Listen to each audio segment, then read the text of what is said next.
Hello. അപ്പോൾ കഴിഞ്ഞ ദിവസം നമ്മൾ ചെയ്ത മഞ്ഞളിൻ്റെ വീഡിയോ എല്ലാവരും കണ്ടിട്ടുണ്ടാവും അല്ലേ? കാണാത്തവർ കാണണേ. കഴിഞ്ഞ ബുധനാഴ്ചയാണ് കേട്ടോ നമ്മളിത് വെയിലത്തേക്ക് ഇട്ടത്. ഇപ്പോൾ 6ാമത്തെ ദിവസമായേ, നന്നായിട്ട് ഉണങ്ങിയിട്ടുണ്ട്. ഇനിയും ഒരു 2-3 ദിവസത്തെ വെയിലും കൂടെ കൊണ്ടാൽ ഇത് പൊടിപ്പിക്കാൻ പാകമായിട്ടോ. ഇതാ നമ്മുടെ തക്കാളി ചെടികൾ ചിരിച്ചുകൊണ്ട് നിൽക്കുന്നുണ്ടേ. നമുക്ക് ഒരുപാട് വിളകൾ നൽകിയ ചെടികളാണേ. ഇനിയും കുറച്ചുകൂടെ കായ്കൾ പറിക്കാനുണ്ട്. കൂടാതെ ഇനിയും പൂക്കൾ ഉണ്ടായി വരുന്നുണ്ട് കേട്ടോ. അടുത്ത ഒരു വിള തരാനുള്ള ഒരുക്കത്തിലാണ് കേട്ടോ ചെടികൾ. അപ്പോൾ അതിനു മുൻപ് ഞാൻ അതിനൊന്ന് വെട്ടി വൃത്തിയാക്കി കൊടുക്കട്ടെ. കുറച്ച് മഞ്ഞ ഇലകളും അതേപോലെ കുറച്ച് കേടായ ഇലകളും ഒക്കെ ഉണ്ട്. അതൊക്കെ ഒന്ന് വെട്ടി മാറ്റി, അതേപോലെ അതിൻ്റെ താഴെയുള്ള കളകളൊക്കെ ഒന്ന് പറിച്ച് അതിനൊന്ന് വൃത്തിയാക്കി കൊടുക്കാം. അതിനുശേഷം നമുക്ക് ചെറിയൊരു വളം കൂടി ചെയ്താൽ ഉഷാറായി.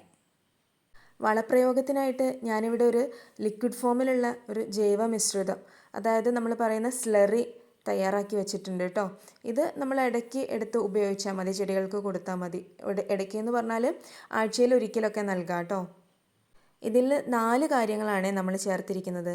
ഒന്നാമത്തേത് പച്ച ചാണകം, പിന്നെ കോഴിക്കാട്ടവളം ഉണ്ട്, കൂടാതെ കടലപ്പിണ്ണാക്കും ചേർത്തിട്ടുണ്ട് കേട്ടോ. നമ്മളിങ്ങനെ കുറേ ദിവസം വെച്ചിരിക്കുന്നതിനാൽ നല്ല ബാഡ് സ്മെല്ല് ഉണ്ടാവാറുണ്ട്. അപ്പോൾ അത് ഒഴിവാക്കാനായിട്ട് 2 ആണി ശർക്കര കൂടി ചേർത്തിട്ടുണ്ട്. അപ്പോൾ അങ്ങനെ ബാഡ് സ്മെല്ല് ഉണ്ടാവാറില്ല കേട്ടോ.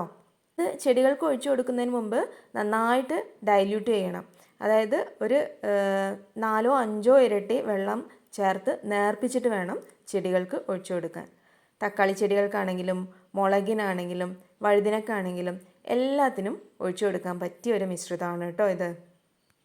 അതിനുശേഷം നമ്മൾ ഇലകളിലെ കുരുടിപ്പൊക്കെ മാറാൻ വേണ്ടിയിട്ട് ഈ ഒരു മിശ്രിതവും കൂടെ സ്പ്രേ ചെയ്ത് കൊടുത്താൽ അടിപൊളിയായി കേട്ടോ.